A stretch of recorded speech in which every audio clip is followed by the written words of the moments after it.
একটি passport size photo আপনি চাইলে এরকমভাবে বড় করে বড় পেজে বার করতে পারবেন প্রিন্টার মেশিন থেকে, কম্পিউটার ছাড়াই। এমনকি এত বড় ফটো থেকে আপনি এইভাবে পাসপোর্ট সাইজ ফটো বার করতে পারবেন প্রিন্টার মেশিন থেকে, কম্পিউটার ছাড়াই। তো এই কাজগুলো আপনি প্রিন্টার মেশিন থেকে কিভাবে করবেন আজকে আমি হাতে হাতে স্টেপ বাই স্টেপকে বুঝিয়ে দেব। তো চলুন আজকের এই ভিডিওটা আমি শুরু করে দিই। তো ফাইনালি আমি আমার প্রিন্টার মেশিনে চলে এসেছি, সেটা আপনারা ভালোভাবে দেখতে পাচ্ছেন। এবার আমি আপনাকে দেখাবো, আমার হাতে দেখুন একটা পাসপোর্ট সাইজ ফটো আছে। এই ফটোটা থেকে আমি কিভাবে বড় করে এই বড় পেজে বার করব, যেটা আপনি অনেক ক্লিয়ারভাবে অনেক সুন্দরভাবে বুঝতে পেরে যাবেন। তো চলুন আজকের ভিডিওটা আমি শুরু করে দিই। প্রথমত আমি আপনাকে বলবো আপনার প্রিন্টার মেশিনটাকে অন রাখবেন। অন করার পর এবার আপনাকে যে কাজটা করতে হবে, আপনার প্রিন্টার মেশিনের উপকারে যে চাপনাটা আছে এই চাপনাটাকে সুন্দরভাবে উপরের দিকে এইভাবে তুলবেন। তোলার পর আপনি একটা জিনিস ভালোভাবে লক্ষ্য রাখবেন, আপনার প্রিন্টার মেশিনের যে স্ক্যানার, যে এখানে সমস্ত রকম কাজ হয়, এখানে আপনি যেটা দিন সেটাই কিন্তু কপি হয়, তাই না? তো এইটার মুখটা কোন দিকে আছে সেটা আপনাকে লক্ষ্য রাখতে হবে। এই যে স্ক্যানারটা আছে এটার মুখ কোন দিকে, এইদিকে আছে নাকি এইদিকে আছে? যদি আপনার স্ক্যানারের মুখটা হয় বাঁ দিকে, তাহলে আপনাকে ফটোটাকে কি করতে হবে, এইভাবে সুন্দরভাবে মাথার দিকটা আপনাকে বাঁ দিকে রাখতে হবে, এইভাবে কোণাতে। এই যে আমি যেভাবে রাখছি এরকমভাবে কোণাতে রাখতে হবে। আপনি এই পয়েন্টগুলো দেখবেন, পয়েন্টগুলো কোন দিকে আছে। দেখুন এদিকের পয়েন্টটাই কোণায় চলে আসছে, এদিকের এই পয়েন্টটাই কোণায় চলে আসছে। তাহলে আপনি একটা ফটো যদি কপি করতে চান তাহলে আপনাকে কী করতে হবে, ছোটো জিনিসগুলোকে যদি আপনি কপি করতে চান তাহলে আপনাকে কী করতে হবে, আপনাকে সুন্দরভাবে এই কোণাতে এইভাবে রাখতে হবে। মাথার দিকটা কোন দিকে থাকবে, এদিকে থাকবে। দেখুন এই যে মাথার দিকটা আছে এটা কোন দিকে আছে, এই দিকে আছে, তাই না? তো এটা এইভাবে রাখতে হবে আপনাকে। এবার একটা জিনিস লক্ষ্য রাখুন, আপনার স্ক্যানারের মুখটা হয় যদি এই দিকে ডান দিকে, তাহলে আপনাকে কী করতে হবে, আপনার ফটোটাকে এইভাবে ঘুরিয়ে দিতে হবে। ফটোটাকে এইভাবে ঘোরানোর পর আপনি সুন্দরভাবে এই কোণাতে, যদি এই যে অ্যারোগুলো আছে, এই যে অ্যারোগুলো দেখছেন, অ্যারোগুলো যদি এই দিকে থাকে তাহলে আপনাকে ফটোটাকে ওই দিকে নিয়ে আসতে হবে, দিয়ে মাথার দিকটা আপনাকে এইদিকে রাখতে হবে। বোঝা গেল? তো এখানে একটা জিনিস আপনি ভালোভাবে বুঝতে পেরে গেলেন, যদি আপনার প্রিন্টারের স্ক্যানারের মুখ হয় এই দিকে, তাহলে আপনি ফটকের মাথার দিকটা এই দিকেই রাখবেন উল্টো করে। আর যদি আপনার প্রিন্টার মেশিনের স্ক্যানারটা ডান দিকে মুখ হয়, তাহলে আপনাকে ফটোটাকে এইভাবে ডান দিকে, মাথার দিকটা ডান দিকে করে এইভাবে রাখতে হবে কোণাতে। বোঝা গেল? এবার চলুন এটা আমি রাখছি কিভাবে দেখুন। আমি এখানে সুন্দরভাবে রেখে দিলাম, যেহেতু আমার প্রিন্টারের মেশিনের স্ক্যানারের মুখটা এই দিকে, তো আমি এখানে সুন্দরভাবে এই কোণাতে রেখে দিলাম। রাখার পর আমি কি করছি, উপরকারের যে চাপনাটা আছে এটা সুন্দরভাবে এখানে আমি প্রবেশ করে দিচ্ছি, অর্থাৎ মেরে দিচ্ছি।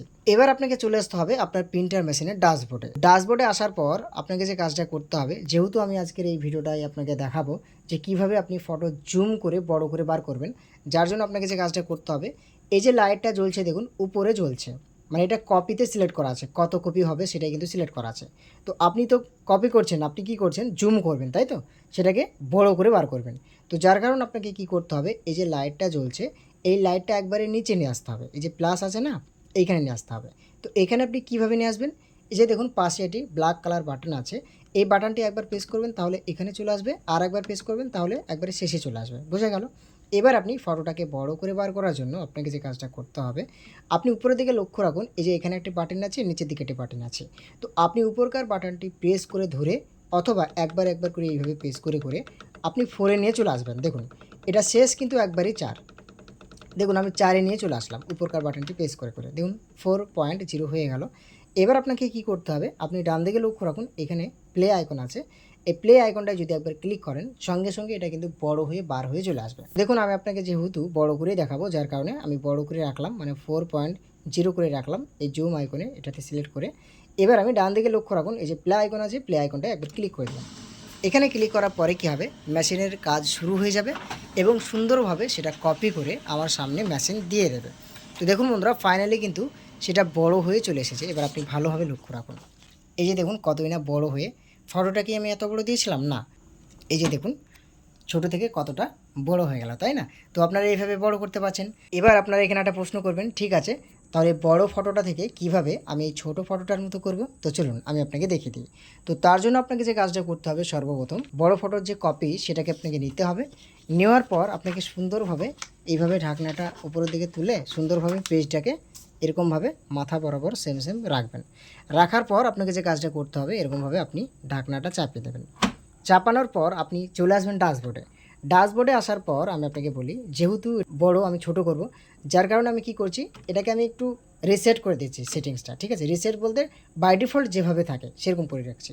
যার কারণে এখান থেকে এই যে গুণ চিহ্নতা আছে না, ক্লোজ চিহ্নতা আছে, এখানে ক্লিক করে দিলাম।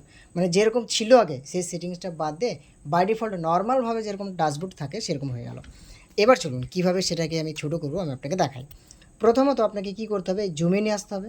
তো জুমে নিয়ে আসার জন্য এই কালো যে বাটনটি আছে প্রেস করে করে জুমে নিয়ে আসতে হবে। জুমে নিয়ে আসার পর আপনি যেহেতু ছোটো করবেন, যার কারণে আপনি এই যে নিচে যে অ্যারোটি আছে অ্যারোটি এইভাবে প্রেস করবেন। এই যে একবারে প্রেস করে করে 0.3-তে রাখলাম। 0.3-তে রাখার পর এবার কি করবেন, ডান দিকে যে প্লে বাটনটি আছে প্লে বাটনটি অর্থাৎ স্টার্ট বাটনটি একবার প্রেস করে দেবেন। সঙ্গে সঙ্গে দেখবেন আপনার বড়োটা থেকে একবারে ছোটো ফটোতে কপি করে আপনার মেশিন আপনাকে দিয়ে দেবে খুবই সুন্দরভাবে। এই যে দেখুন, এই যে দেখুন কত না ছোটোভাবে চলে এসছে। আর আমার যে বড় ফটোর সেটা কোথায়, এই যে দেখুন। তাহলে আমি প্রথমে কি করলাম, এই ছোট ফটোটা থেকে এত বড় করলাম, তারপরে আমি এই বড় ফটোটা থেকে আবারও এতটুকুতে এখানে কপি করলাম। তো এইভাবেই কিন্তু কাজটা আপনি করতে পারেন। এবার আপনারা এখানে একটা সবাই গুরুত্বপূর্ণ কমেন্ট করতে পারেন যে এটা কি সব মেশিনেই হবে? না, সব মেশিনে এই ফাংশান দেওয়া নেই। আমি যে প্রিন্টারটা ইউজ করছি লেজার প্রিন্টার, সেটা আপনারা ভালোভাবে দেখতে পাচ্ছেন, MF126A HP লেজার প্রিন্টার। তো এই প্রিন্টার আপনারা যারা ইউজ করেছেন বা আপনারা যারা ইউজ করছেন, আপনারা কিন্তু এই কাজটা খুবই সুন্দরভাবে ও সহজভাবে করতে পারেন।